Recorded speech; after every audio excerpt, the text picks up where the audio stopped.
Hi hello അസ്സാം വലൈക്കും everyone welcome back to live your dream. Hi friends, അപ്പോൾ നമ്മൾ ഇന്ന് ഉണ്ടാക്കാൻ പോകുന്ന അടിപൊളി ബീഫ് കറിയാണ്. എൻ്റെ ചാനൽ സബ്സ്ക്രൈബ് ചെയ്യാത്തവരുണ്ടെങ്കിൽ സബ്സ്ക്രൈബ് ചെയ്യുക, ലൈക്ക് ചെയ്യുക, ഷെയർ ചെയ്യുക.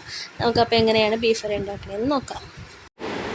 ഉള്ളി 150 ഗ്രാം, സവാള ഞാൻ ചെറുതാണ് എടുത്തിരിക്കുന്നത്, വലുതാണെങ്കിൽ 4 എണ്ണം, 2 ചുള വെളുത്തുള്ളിയും ആവശ്യത്തിന് ഇഞ്ചിയും, എരിവിനനുസരിച്ചുള്ള പച്ചമുളകാണ് ഞാൻ എടുത്തിരിക്കുന്നത്, തക്കാളി 2 വലുതാണ്, മല്ലിയില ആവശ്യത്തിന്, ബീഫ് 1 കിലോ ആണ് എടുത്തിരിക്കുന്നത്.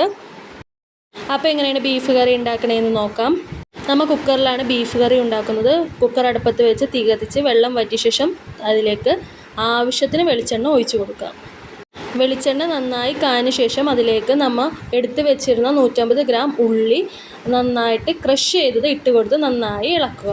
അതിലേക്ക് നന്നായി വാടാൻ വേണ്ടി ഉപ്പിട്ട് കൊടുക്കാം. ഉപ്പിട്ട് നന്നായി ഇളക്കി മിക്സ് ചെയ്ത ശേഷം നമ്മൾ എടുത്ത് വെച്ചിരുന്ന സവാള ക്രഷ് ചെയ്ത് വെച്ചത് നമ്മൾ ക്രഷ് ചെയ്തപ്പോൾ നമ്മൾ മസാല ഉണ്ടാക്കിയ മിക്സിയുടെ ജാറിൽ തന്നെയാണ് ക്രഷ് ചെയ്തെടുത്തത്. അതുകൊണ്ടാണ് സവാളക്ക് ഒരു ബ്രൗണിഷ് കളർ വന്നിരിക്കുന്നത്. എനിക്ക് ഗരം മസാല ഉണ്ടാക്കിയപ്പോൾ വീഡിയോ എടുത്ത് ഇടാൻ പറ്റിയില്ല. അടുത്തതായി ഒരു ഗരം മസാലയുടെ വീഡിയോ എന്തായാലും ചെയ്യുന്നതായിരിക്കും.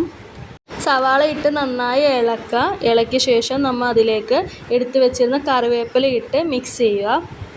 നന്നായി ഇളക്കി കൊടുത്ത് നല്ല ബ്രൗണിഷ് കളറാകുമ്പോൾ അതിലേക്ക് നമ്മൾ എടുത്ത് വെച്ചിരുന്ന പച്ചമുളക് നന്നായി ക്രഷ് ചെയ്ത് അതിലേക്ക് ഇട്ട് കൊടുത്ത് നന്നായി ഇളക്കി മിക്സ് ചെയ്യുക.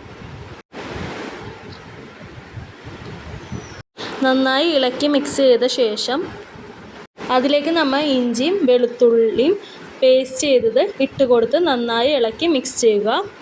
ഇത് നമ്മൾ സ്റ്റെപ്പ് ബൈ സ്റ്റെപ്പായിട്ടാണ് ചെയ്യുന്നത്. കാരണം ആദ്യം തന്നെ വെളുത്തുള്ളിയും ഇഞ്ചിയും പേസ്റ്റ് ഇട്ട് കൊടുക്കുമ്പോൾ അത് അടി പിടിക്കാനുള്ള സാധ്യത കൂടുതലാണ്. അതുകൊണ്ടാണ് സ്റ്റെപ്പ് ബൈ സ്റ്റെപ്പായി ചെയ്യുന്നത്.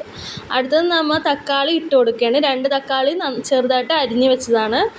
അത് നന്നായിട്ട് ഇളക്കി മിക്സ് ചെയ്ത് നന്നായി കഴിഞ്ഞ ശേഷം ആവശ്യത്തിന് പൊടികൾ ഇട്ട് കൊടുക്കുക. ഞാനിവിടെ ഇടുന്നത് 1/4 സ്പൂൺ മുളക് പൊടി, 1/2 സ്പൂൺ മല്ലിപ്പൊടി, 1/4 സ്പൂൺ മഞ്ഞൾപ്പൊടി. നിങ്ങൾക്ക് ആവശ്യത്തിനനുസരിച്ച് നിങ്ങൾക്ക് ഇട്ട് കൊടുക്കാം.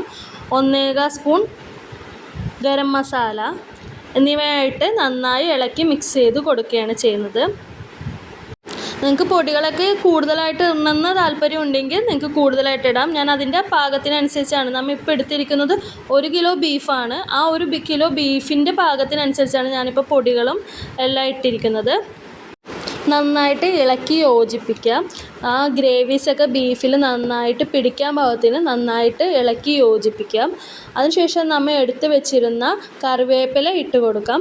കറിവേപ്പില വിതറിയ ശേഷം അതിലേക്ക് നമ്മൾ എടുത്ത് വെച്ചിരുന്ന മല്ലിയില ഇട്ട് കൊടുക്കാം. നമുക്ക് ആവശ്യത്തിന് മല്ലിയില ഇടാം കേട്ടോ. നമുക്ക് കൂടുതൽ മല്ലിയില ടേസ്റ്റ് കൂടുതൽ ഇഷ്ടമുള്ളവർക്കാണെങ്കിൽ നല്ലോണം മല്ലിയില ഇടാം. മല്ലിയില എത്ര ഇടുന്നോറും നമ്മുടെ കറിക്ക് ടേസ്റ്റ് അത് പിടിച്ച് കഴിയുമ്പോൾ നല്ല ടേസ്റ്റ് കൂടുതലായിരിക്കും. ആവശ്യത്തിന് വെള്ളം ഒഴിച്ച് നന്നായി ഇളക്കി മിക്സ് ചെയ്യുക. നന്നായി മിക്സ് ചെയ്ത ശേഷം നമുക്ക് കുക്കർ മൂടി വെച്ച് വിസിൽ കേൾപ്പിക്കാം. ബീഫ് വേവാൻ ആവശ്യത്തിനുള്ള വിസിലാണ് നമ്മൾ കേൾപ്പിക്കുന്നത്. നമ്മൾ 12 വിസിലോളം കേൾപ്പിച്ചിട്ടുണ്ട്. അതിനുശേഷം കുക്കർ ഓഫ് ചെയ്ത് വെച്ചു.